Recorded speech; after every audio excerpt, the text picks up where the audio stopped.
Dali lang. Oh, number 1. Papito. Wala na? Oh. Ito yung... Oh.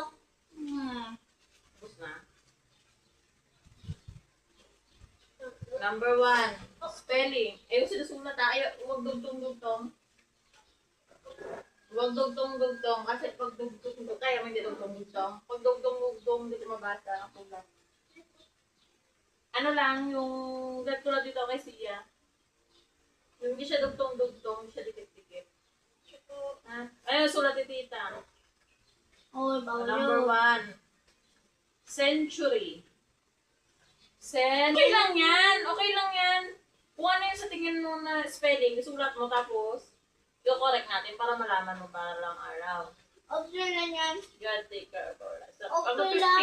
50 English, 50. So, kunya sabihin ko yung word, tapos sabihin niyo sa akin kung ano yung Tagalog. Ha? Sa?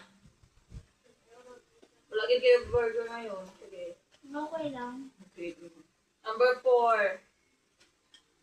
Subject. Ano ibig sabihin ng subject? Tagalog. Subject. Ikaw, Lauren, alam ang subject. Tagalog ng subject.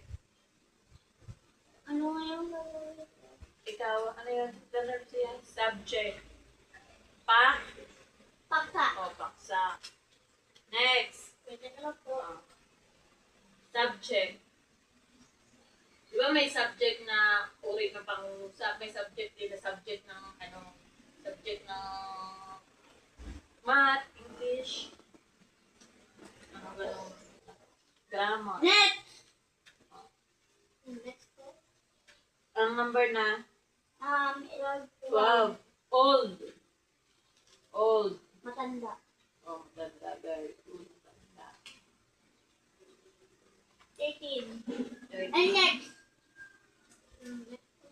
New. Pag sinabing new, Bago. bago. Yung Next. iba.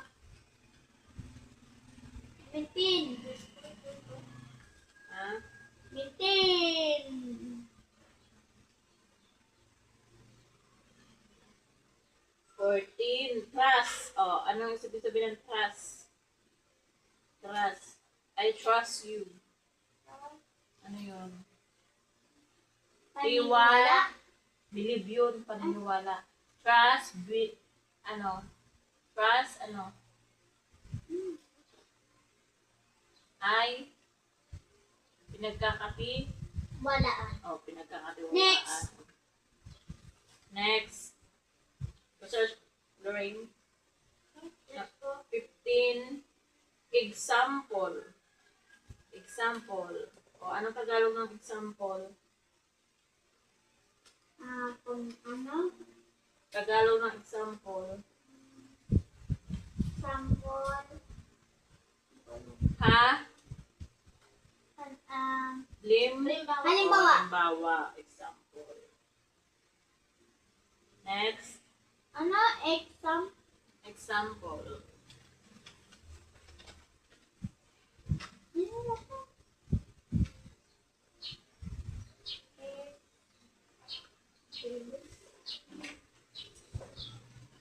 Tapos na? 16. Others. Iba. Very good. Iba. Others. Next. Wala pa.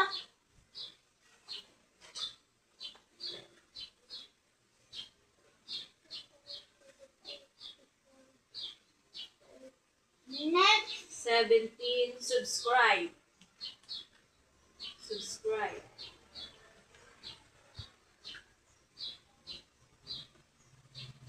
Nakikita nyo yun lagi sa Facebook. And in quietly. Hindi maingay. Hindi. Tahimik.